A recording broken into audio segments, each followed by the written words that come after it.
Carlos, ¿cómo evalúas el desempeño, dijéramos, de la economía del país en estos últimos años? Sobre todo, ¿cuáles son aquellos principales indicadores de crecimiento del PIB, la inflación, la deuda pública? ¿Qué destaca más en esto? Vaya, en temas económicos siempre depende a quién le preguntes, ¿verdad? Tenemos un tercio de la población en pobreza, de los cuales hay alrededor de 600, 700 mil personas que están en extrema pobreza. O sea, que no tienen ni para comer, que comen salteado, que comen un tiempo o dos tiempos a lo sumo, con una deficiencia nutricional y calórica muy tremenda. Si a ellos les preguntas cómo están, te van a decir Jodido. probablemente muy mal. Por otro lado, tenés gente que está muy bien, ¿verdad? Que le ha ido muy bien. Pero a nivel macro, lo que recogen las cifras es una economía que sigue creciendo a la cola del resto de la región. Llevamos ya 25 años creciendo por debajo de la región, que atrae menos inversión extranjera directa. Tenemos 35 años de estar a la cola en la atracción de inversión extranjera directa, que hemos venido acumulando desequilibrios fiscales que ahora nos han llevado a una deuda de casi 90% del PIB, que es lo que ha motivado básicamente el acuerdo con el Fondo Monetario, y con un débil sector exportador, creciendo también las exportaciones a la saga del resto de Centroamérica. Y básicamente lo que se ha recuperado, o lo que está recuperándose muy bien, es el turismo y la inflación, que por estar dolarizados es una inflación bastante baja. Controlada. Ahora, hay una pregunta que siempre sale recurrente cuando hacemos las investigaciones, y es el hecho de que el país tiene ahora una deuda pública que ronda el 90%, Carlos, del PIB. ¿Es sostenible esta situación? Y hago esta pregunta porque está bien endeudarse, pero ¿endeudarse para qué? ¿Para inversión o para gasto corriente? ¿Cómo interpretas tú este endeudamiento? Bueno, los análisis de sostenibilidad de la deuda, que es una metodología bien desarrollada y que utiliza, bueno, el Fondo Monetario Internacional, el BID y en general las multilaterales, nos indican desde hace rato, vienen indicando que la trayectoria de la deuda pública en El Salvador no es sostenible. Finalmente se ha llegado a un acuerdo con el Fondo Monetario, cuyo corazón está precisamente en un ajuste fiscal para intentar colocar esa deuda en una trayectoria sostenible. Ahí viene el reto del ajuste del 3,5% del PIB, del déficit en cuestión de 3 años, y las medidas de ingreso, las medidas de gasto. Pero sí, estamos rondando el precipicio, digamos, un precipicio fiscal en términos del endeudamiento. Vamos a ver si se logra. El Fondo Monetario hace ahora, con la segunda revisión, previendo que pudiera haber dificultades para conseguir la meta de ingresos, es que sacó ese menú de posibles opciones para incrementar la recaudación, lo cual a mí me parece que es una señal de que el Fondo Monetario está olfateándose, que probablemente no se va a conseguir la meta de recaudación. Pero bueno, todavía faltan 5 meses. Vamos a ver. A ver, pero el Fondo Monetario, es decir, sabe que si presta, él tiene que garantizarse que va a recuperar esa deuda. Sí. Reconoce incluso que hay avances en algunos indicadores, pero también en materia fiscal señala que hay algunos, dijéramos, datos que no le satisfacen mucho. ¿Cómo interpretas esto que el fondo, y sobre todo que ha ido haciendo como de manera, dijéramos, gradual? Es decir, si cumplís con estas metas, pues abrimos, y si no cumplís. Sí.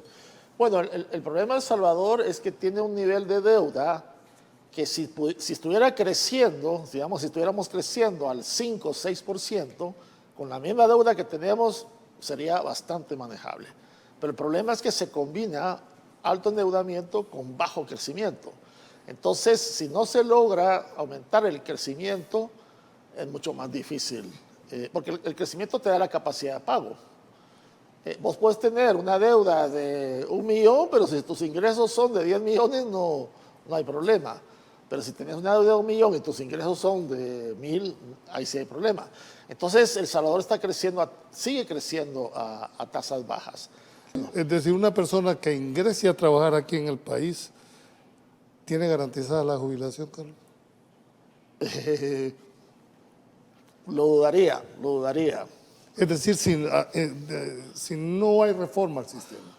Tal como están las cosas, ahora, precisamente para determinar mejor eso es que se hacen los estudios actuariales. Actuariales. Sí. ¿Estos estudios actuariales tienen que ser eminentemente independientes?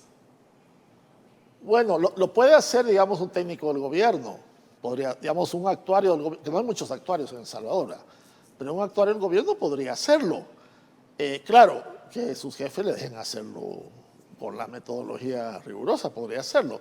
Pero el fondo pide un estudio independiente pensando en consultores como Eduardo Levinsky, que ha sido un actuario muy prominente argentino que ha sido contratado varias veces, que es una persona muy seria, y no me extrañaría que esté haciendo otra vez el estudio actuarial. Es un tipo muy serio, ciertamente. A ver, pero ¿de qué sirve que técnicamente te hagan las recomendaciones si al final tenés que pasar un filtro político?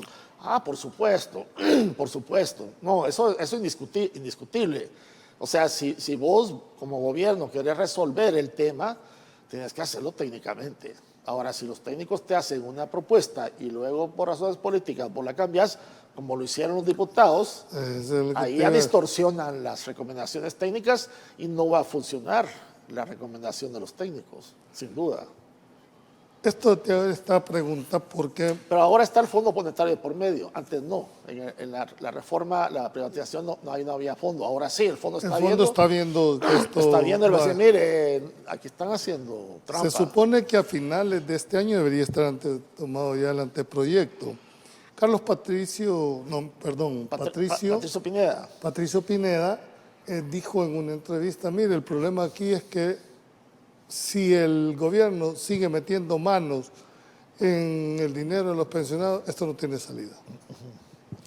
Ahora, el problema de eso es parcialmente cierto, ¿verdad? Porque si no ¿por qué meten mano el dinero de los pensionados? Porque necesita pagar las pensiones. Entonces, si no mete mano en el dinero de los pensionados, tendría que conseguir de otro lado, endeudándose por otro lado. Pero el dinero es de los trabajadores. De acuerdo. El dinero es de los que aportan al fondo. De acuerdo, pero entonces si el gobierno no toma prestado, los trabajadores van a tomar prestado de otro lado. ¿Y quién paga cualquier deuda del gobierno? Los contribuyentes. O sea, a final de cuentas, el Patricio te dice, miren, no me saque dinero de esta bolsa porque aquí tengo el fondo de pensiones, sáqueme de esta otra. Sí, al final es lo mismo. Al final es mi pantalón, ¿verdad? O sea, al final es lo mismo. ¿Se puede descartar, Carlos, un incremento de 2 puntos porcentuales del IVA que fueran directamente al tema de pensiones? Vale, fíjate, esa es una de los componentes de Uruguay. Uruguay tiene una tasa de cotización del 21%, lo que nosotros es 16%, ellos tienen 21%, y tienen un IVA del 23%, lo que nosotros es 13%. Y de ese IVA del 23%, 2 puntos porcentuales van también para pensiones. Y aún así andan raneando. Entonces, ahora yo el IVA lo veo difícil, ¿verdad? Porque como es tan regresivo y es tan costoso políticamente y tan impopular, yo creo que este gobierno, cualquier gobierno ha rehuido, ¿verdad? Pero cualquier gobierno trata de hacer todo lo que sea posible antes de recurrir a IVA. Y así ha sido todo. A ver, pero si estás topado al cerco y ya no hay de dónde pagar las pensiones, porque eso va a llegar. De hecho, tú mismo acabas de plantear en el 2027 la garantía solidaria termina. Es decir, ¿qué más da, dijéramos, un costo político del sistema o mantener el sistema a costa de un 2%? Es la situación de la bolsa o la vida, ¿verdad? Ah, bueno, llévese la bolsa. Ahora, y recordemos que las pensiones, solo el 25% de la PEA tiene pensiones. ¿Cómo ampliar la base? Sí, hay 3/4 de cada 4 trabajadores salarios, 3, cuando llegue su edad de jubilación, no tienen absolutamente nada. Entonces, imagínate el problema de aquí al año 2050, 2060, 2070, cuando tengas una gran población de adultos mayores, 3/4 de los cuales nunca cotizaron para pensiones. ¿Qué les espera a esta gente? El apocalipsis. Porque además, cuando llegas a esa edad, enfermedades terminales, cuando más los costos de requieren de salud son mucho más intervención de caros. salud y no puedan accesar a un sistema de esto. Sí, sí. No, es una pesadilla, te digo, que se avisora en todo el mundo, en todo el mundo. Bueno, ya hice, lamentablemente con Carlos necesitamos la hora completa para hacer. ¿Qué elementos crees que debería de incluir una reforma de pensiones como una base sólida que va a exigir el Fondo Monetario? ¿Qué crees que pueda haber? Recordemos que la calidad de las pensiones depende a final de cuentas de la calidad de los salarios. O sea, si la gente tiene un salario de hambre, pues no puede aspirar a tener pensiones dignas. Entonces eso es parte del problema. Y luego la informalidad. O sea, ¿por qué el 25% de la PEA tiene pensión y el 75% no? Porque la estructura del mercado laboral es que el 30-40% es formal y el 60-70% informal. Entonces, realmente para resolver o mitigar los problemas de las pensiones tienes que trabajar por el lado del mercado laboral, ampliando la parte del mercado formal, y eso toma tiempo y a su vez depende de la salud de la economía. O sea, no podés hacer eso si la economía está raneando. Ahora, para ir como, quiero parafrasear, es decir, esto está como en la parte tributaria. ¿No es también es necesario ampliar esa base tributaria y no seguir ordeñando las mismas tetas de la vaca? También. Esto también se viene planteando desde hace 20, 30 años. Por ejemplo, todas las propuestas de un régimen simplificado del IVA van por ese lado, de que la base tributaria de El Salvador es bastante estrecha por el tamaño tan grande de la informalidad. Aunque en la informalidad también se paga IVA, pero no como el sector formal.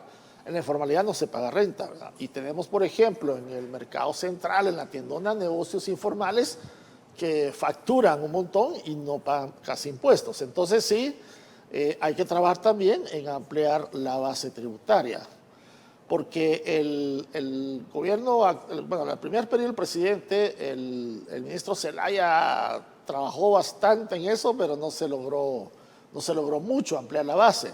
Se logró fiscalizar mejor la parte que paga, ¿verdad? O sea, porque sí, ahí también había evasión. Entonces, bueno, Pero está prácticamente controlada, es sí, decir, no hay estudios de evasión desde hace mucho, pero yo sospecho que sí ha bajado mucho la evasión. les iba a preguntar, ¿cuál es el rol que está jugando la comunidad en esto? Directamente, es un ¿Tienen involucramiento. un nivel de coordinación Es ustedes? un nivel de coordinación que ha dado sus resultados, que es muy fluido. Ahí las personas, por ejemplo, manifiestan desde cuestiones como, y esta fue la advertencia que o más bien el reporte que nos hizo alguien, nos dice, miren, aquí está el flujo de agua lluvia, tomó un video y dijo, miren, esto ha comenzado a dañar las obras que se estaban haciendo. Entonces, inmediatamente se respondió.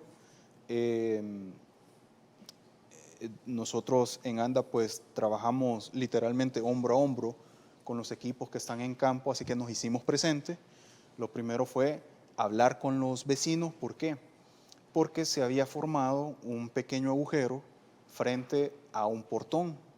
Yo les dije, miren, aquí hay un portón, significa que hay alguien que tiene auto y que va a pasar el día de mañana cuando quiera sacar su auto y aquí no puede ingresar. Entonces, esa comunicación directa con los vecinos es la que ha favorecido que la respuesta sea muy rápido. Así que ahora en esta etapa en la que estamos trabajando directamente con la comunidad, ANDA responde y responde muy rápido. Le escuché decir de que los trabajos se van a suspender hoy en agosto por las festividades. ¿Cuándo se piensa retomar o si ya no se va a tomar la decisión de suspensión? Sí, habíamos planificado hacer la suspensión a partir del 31 de julio, dando todavía unas horas previas al inicio de la vacación, el 1 de agosto. En ANDA seguimos trabajando, por supuesto, pero debido a los avances y si las lluvias nos lo permiten, eso es clave, si las lluvias nos lo permiten, primero Dios, estemos terminando en los próximos 2 días la parte de la instalación de las tuberías. Esto quiere decir que probablemente primero Dios para el día 30 hemos finalizado la instalación de la tubería en la zona más crítica, que es cerca del Estadio Cuscatlán. Hay unas obras que nos quedan pendientes en una acera. Una vez lo finalicemos, que esperamos que sea en los próximos 2 días, pues ya no habrá necesidad de suspender porque el trabajo estaría finalizado antes del tiempo. El sábado ustedes realizaron una intervención aquí en el Boulevard Constitución, Sí. ¿verdad? ¿Cómo se dieron cuenta de este tema o alguien que había? ¿O es una medida que tienen ustedes contemplada de manera preventiva? Sí, muy importante hacer mención a la intervención que se hizo en el Boulevard Constitución. Esto era producto de los reportes de la ciudadanía. Permanentemente estaban reportando, hay una fuga aquí. En la primera ocasión, cuando se tomó el reporte, enviamos un equipo a hacer una investigación y la decisión fue la siguiente. Nosotros nos dimos cuenta durante la semana.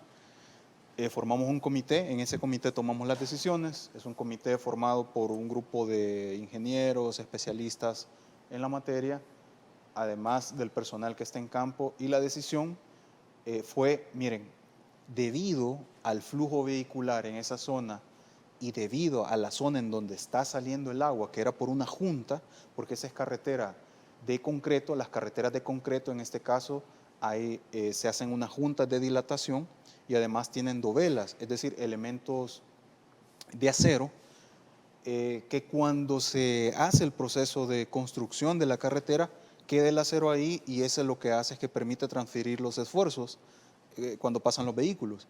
Entonces, ¿qué sucede? Que donde estaba saliendo el agua no significa que la tubería dañada estuviese abajo. ¿Por qué?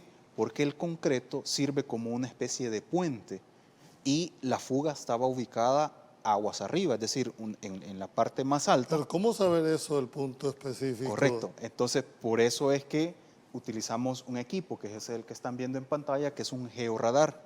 Un tipo de intervención como esta generalmente toma aproximadamente unas 8 a 10 horas. ¿Por qué? Porque hay que parar el flujo de agua que viene desde los tanques, en este caso desde la zona de San Ramón y del Escalón, donde están interconectados. La tubería se tiene que vaciar completamente para poder hacer la intervención. Por tanto, el tiempo de vaciado de la tubería es el tiempo mayor, digamos, en la etapa de reparación. Una vez ahí esté seco, los equipos de fontanería que tenemos nosotros son, yo les digo, son unos MacGyver. Algunas personas entenderán cuando yo digo MacGyver y otras personas dirán, bueno, no sé de qué está hablando.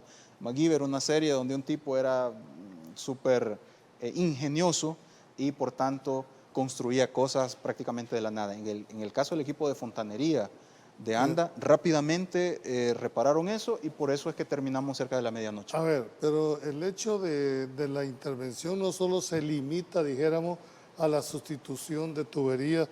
¿Cómo hacen con el concreto para volver a dejar la cosa? Bueno, en este caso se hizo un compactado utilizando solo cemento. Se hace una relación, por ejemplo, al 20% para dejarlo bastante fuerte y luego este es un trabajo articulado que se hace con otras instituciones del gobierno.